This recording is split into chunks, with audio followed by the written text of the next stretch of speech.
Hello दोस्तों, रिहान का commerce अब चैनल में आपका फिर से स्वागत है। आज हम कुछ टर्म्स या कुछ ऐसे टॉपिक हैं जिनका हम रिवीजन करने जा रहे हैं। पूर्व में हमने इनके बारे में आपको बताया अपने वीडियो में। आज फिर से हम थोड़ा थोड़ा इनका रिवीजन करेंगे। इसके बाद ये चैप्टर नंबर 1 कंप्लीट हो जाएगा 11th का। तो आइए हम जानते हैं, सबसे पहले थोड़ा रिवीजन कर लेते हैं। रेवेन्यू, रेवेन्यू का मतलब आगम। देखिए, आगम एक कोई भी कंपनी है, कंपनी या फर्म, व्यापार, व्यवसाय, जब भी कंपनी या व्यापार व्यवसाय अपना स्टॉक सेल करेगी, उस स्टॉक को सेल करने से, विक्रय करने से जो भी प्राप्त राशि हो गई, प्राप्त यानी मिल चुका है, भुगतान हो चुका है, प्राप्त यानी जिसका भुगतान होना है और वो भी भुगतान हो जाएगा, कंफर्म है, तो ऐसी राशि आगम कहलाती है। ऐसी राशि क्या कहलाती है? आगम कहलाती है। अब बात आती आय। माल के विक्रय की राशि जब व्ययों से अधिक होती है तो वह आय कहलाती है। अब देखिए, ये जो आगम है, आगम का जितना हिस्सा लागत से अधिक होता है वही आय होता है। उदाहरण के लिए देख लेते हैं, 2 लाख की लागत का माल 3 लाख रुपए में बेचा। अब ये जो 3 लाख रुपए कहलाए, ये आपके आगम कहला गए। इसमें जो 2 लाख रुपए लागत आई है, ये आपके व्यय वगैरह हो गए, और शेष जो 1 लाख रुपए बच रहा है, ये आपकी आय हो गई। कंपनी द्वारा अर्जित की जाने वाली वास्तविक राशि होती है आय। तो दोस्तों, ये आय हो गया। अब बात करते हैं लाभ। लाभ और आय में ज़्यादा अंतर नहीं है, दोनों एक ही चीज़ है, बस थोड़ा बहुत कह सकते हैं अंतर, लेकिन उतना ज़्यादा कुछ विशेष अंतर नहीं है। कंपनी की प्राप्त राजस्व में से सभी लागतों, खर्चों और करों को घटाने के बाद बची हुई शुद्ध राशि लाभ है। अब भाई, इसमें जो भी कंपनी के टैक्सेस रहते हैं, डायरेक्ट इनडायरेक्ट खर्चे रहते हैं, सब कुछ खर्च होने, सब कुछ का भुगतान होने के बाद जो लास्ट में नेट बचता है वही लाभ होता है। जैसे कुल लागत, सकल लाभ। अब देखिए, सकल लाभ, नेट लाभ दो अलग अलग होते हैं। इनके बारे में हम डिटेल में पढ़ेंगे। कुल बिक्री माइनस लागत। कुल बिक्री हुई, मान के चलो 1500 रुपये, लागत आई 1100 रुपये, सकल लाभ हुआ 400 रुपये। ये आपका सकल लाभ हो गया। या ऐसा कह सकते हैं जैसे 1 लाख रुपए आपका आया, ये सकल लाभ हो गया। अब बात आती शुद्ध लाभ कैसे पता करेंगे। शुद्ध लाभ इक्वल टू होता है सकल लाभ माइनस सभी अप्रत्यक्ष कर, जितने भी इनडायरेक्ट कर हैं या टैक्सेस हैं या इनडायरेक्ट व्यय हैं, उनको लेस करेंगे तो हमें शुद्ध लाभ मिलेगा।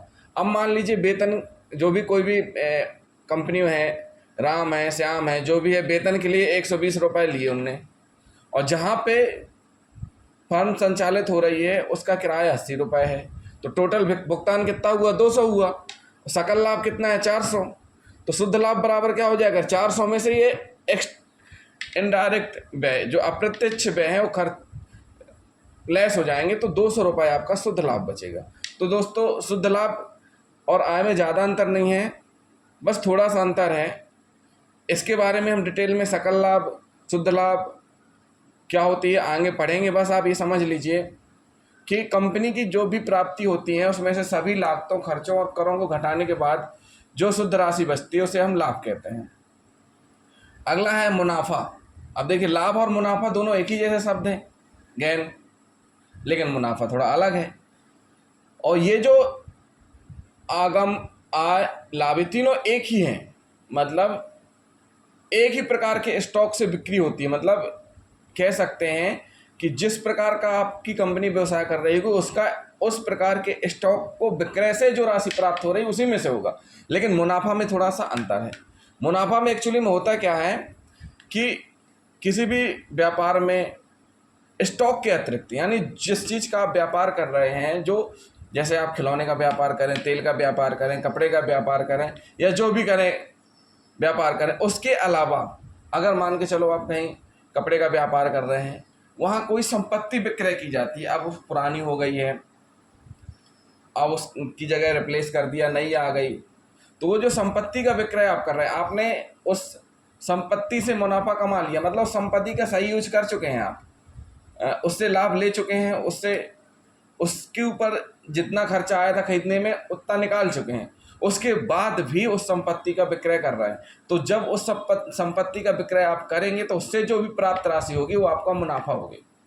मुनाफे को अन्य आय माना जाता है। मुनाफे को क्या माना जाता है? अन्य आय माना जाता है। और अन्य आय को हम आय में शामिल नहीं करते हैं, अलग से लिखते हैं रिकॉर्ड में। तो दोस्तों ये हुए आगम, आय, लाभ, मुनाफा। अब बात करते हैं दिवालिया। ये सबसे बड़ा सवाल है, दिवालिया क्या होते हैं। देखिए, विजय माल्या ने अपने आप को दिवालिया घोषित किया। बहुत से ऐसे बड़े बड़े लोग हैं जो अपने आप को दिवालिया घोषित कर लेते हैं। मतलब वो कहावत है कि जब स्थिति ऐसी हो जाए कि आदमी 500 रुपये का भी ऋण ना चुकता कर पाए, मतलब व्यापार में लगातार घाटा होता जाए, लगातार घाटा होता जाए, अपने कर्मचारियों की वेतन नहीं दे पाए, जो छोटे छोटे खर्चे उनका भुगतान ना कर पाए, ऐसी स्थिति में न्यायालय में जाकर के आदमी सरेंडर कर देता है और कहता है कि हम भुगतान नहीं कर पा रहे, हमारी कंपनी का रिकॉर्ड ये है, हमारी कंपनी की इतनी संपत्तियां बची हुई हैं। तो कंपनी, कोर्ट क्या करती है? चेक करती है, देखती है कि वाकई ये झूठ तो नहीं बोल रहा है। बहुत से लोग झूठ भी बोलते हैं कि लोगों का रुपए ना चुकता करना पड़े, उधारी ना देना पड़े, इसलिए झूठ बोल दो और फरार हो जाओ। तो ऐसा भी कभी कभी होता है। लेकिन जब कोर्ट पूरी तरीके से चेक कर लेती है, संतुष्ट हो जाती है कोर्ट, तो फिर दिवालिया घोषित कर दिया जाता है। तो उसकी संपत्ति पर न्यायालय का संरक्षण हो जाता है। अब बात आती है लोगों का रुपए वापस कैसे मिलता है। जिन जिन लोगों ने रुपए लगाए हुए हैं उस कंपनी में, तो रुपए वापस ऐसे होता है कि कोर्ट के आदेश से ही उस कंपनी की संपत्तियों का विक्रय किया जाता है। फिर उन संपत्तियों को विक्रय से उन ऋणों का भुगतान किया जाता है।